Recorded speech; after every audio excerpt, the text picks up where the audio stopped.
Habari yako? Nzuri. Mimi naitwa Kevin kutoka Gusii Nation na nataka kuuliza swali 2-3 hivi. Okay. Unaenda kanisa? Naenda. Unasoma Biblia yako? Katika Biblia wanasema Mungu Jesus alikuwa na bibi na alikuwa na watoto 3. Bibi yake alikuwa anaitwaje? Ana.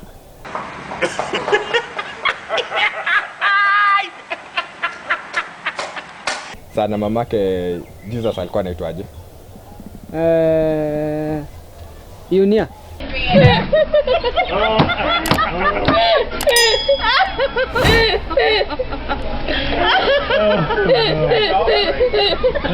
Not even.